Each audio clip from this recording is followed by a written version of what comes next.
Caros amigos, bem-vindos a mais um episódio de Hoje na Segunda Guerra Mundial. No episódio número 1 do quadro Hoje na Segunda Guerra Mundial Responde, irei responder as perguntas que receberam mais curtidas no vídeo anterior. A primeira pergunta foi enviada pelo Rogério Freitas. Hitler poderia ter ganho a guerra caso tivesse feito uma aliança com os soviéticos? Para responder essa pergunta, temos que primeiro esclarecer um ponto muito importante.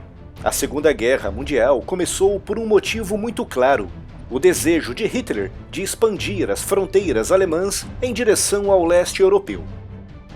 Foi para realizar esse desejo que Hitler anexou a Checoslováquia em março de 1939 e invadiu a Polônia em setembro desse mesmo ano, dando assim início à Segunda Guerra Mundial. Hitler já tinha deixado claro muitas vezes, inclusive no seu livro Mein Kampf, escrito entre 1924 e 1925, que ele não desejava a guerra com a França e a Inglaterra, e que o seu desejo era apenas conquistar o chamado espaço vital para o povo alemão no leste europeu. Ele via os soviéticos como subhumanos e se referia com desprezo à União Soviética como um país governado por uma coligação judaico-bolchevique. Mas Hitler assinou um pacto com os soviéticos em agosto de 1939, o chamado Pacto Molotov-Ribbentrop, mas esse pacto tinha um objetivo muito específico: ganhar tempo com os soviéticos para combater um inimigo de cada vez. Entre agosto de 1939 e junho de 1941, durante quase 2 anos, a Alemanha nazista e a União Soviética comunista foram aliados na guerra.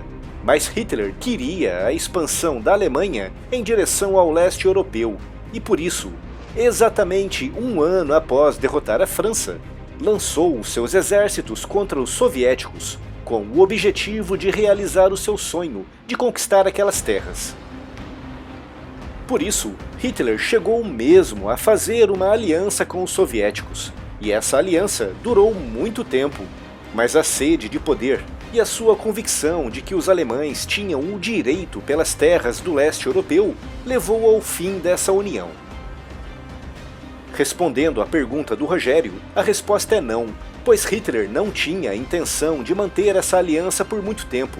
Ele acreditava que o mundo era pequeno demais para o nazismo e o comunismo conviverem juntos. A segunda pergunta foi enviada pelo Felipe Heinz.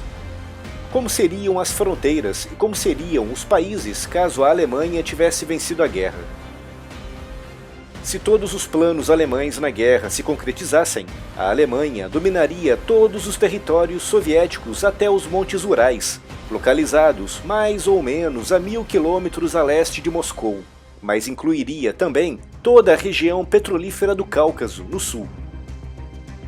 Para lá dos Urais, o que existe é a Sibéria, uma região bastante fria e inóspita, e que naquela época não interessava aos alemães, pois ainda não se conheciam as grandes reservas de petróleo e gás natural.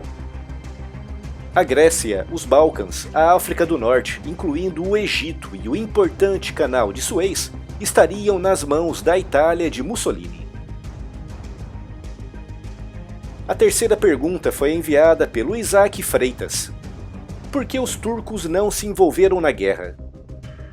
A neutralidade da Turquia será tema para um vídeo em breve aqui no canal, mas posso adiantar que foi um dos atos diplomáticos mais impressionantes daquele período, já que o país estava quase que literalmente no centro do furacão da guerra, ao lado da União Soviética e das terríveis batalhas travadas contra a Alemanha, ao lado do Oriente Médio, que naquela época era uma região administrada pelos britânicos, mas que os alemães cobiçavam, e ao lado da Grécia, que tinha sido invadida e conquistada pela Itália e pela Alemanha.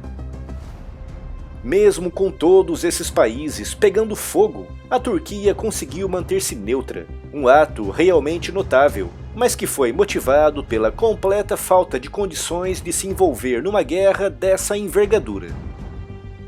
Na Primeira Guerra Mundial, a Turquia, que na época era conhecida como Império Otomano, aliou-se à Alemanha, e a derrota na guerra enfraqueceu o Império, o que levaria à sua dissolução em 1922. Nessa época, o Império Otomano era gigantesco e abrangia, além do território atual da Turquia, praticamente todo o Iraque, a atual Síria, o atual Israel, o atual Líbano e boa parte da atual Arábia Saudita às margens do Mar Vermelho. E tudo isso desmoronou em 1922 por causa da guerra. Por isso, durante a Segunda Guerra Mundial, a lembrança das grandes perdas materiais e humanas da Primeira Guerra, e principalmente o trauma da perda do seu gigantesco império, ainda estavam muito frescas na sociedade turca, resultando numa grande pressão interna para o não envolvimento na guerra. A quarta pergunta foi enviada pelo Pablo Pereira. Os aliados teriam demorado mais tempo para tomar a Itália se o Brasil não tivesse participado? Os brasileiros da Força Expedicionária Brasileira lutaram com fervor e bravura em muitas batalhas. De fato, os brasileiros envolveram-se em confrontos brutais e sangrentos em diversos locais, como por exemplo, Massarosa, Camaiore, Monte Prado, Falicano, Barga, Monte Castelo, Torre de Nereno, Castel Nuovo, Soprasasso, Montese, Paravento, Zoca, Marano Supanaro, Colecchio e Fornovo de Trato. Enquanto estiveram na Itália, os brasileiros travaram combates contra 8 divisões alemãs e 3 italianas e capturaram 2 generais, 493 oficiais e quase 19.700 soldados. Por esses números e pela quantidade de batalhas travadas, vemos perfeitamente que os brasileiros deram o seu melhor. Mas na prática, era apenas uma divisão de infantaria, no meio de outras 95 divisões aliadas que combatiam na Itália. Apesar de terem lutado e feito muito mais do que aquilo que se esperava deles, a presença da divisão brasileira não teve uma influência decisiva nos rumos da campanha italiana. A quinta pergunta foi enviada pelo Douglas Reis.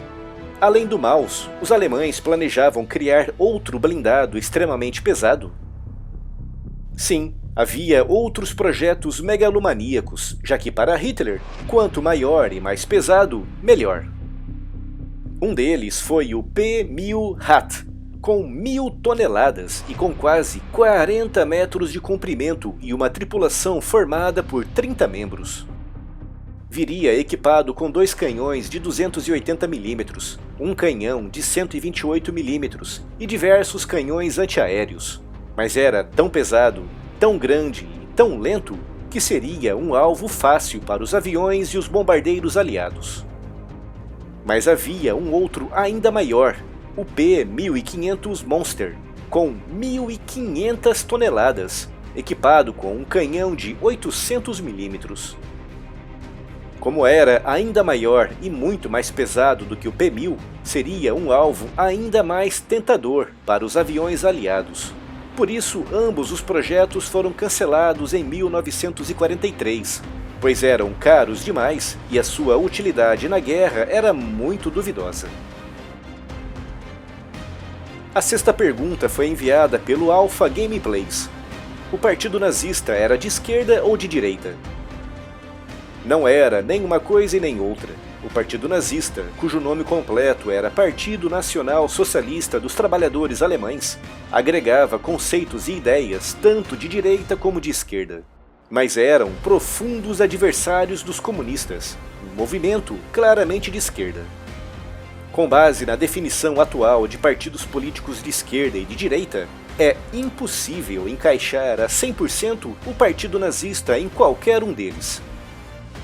Aquele partido era uma coisa mutante, que ora pregava ideias claramente de direita e ora pregava ideias claramente de esquerda.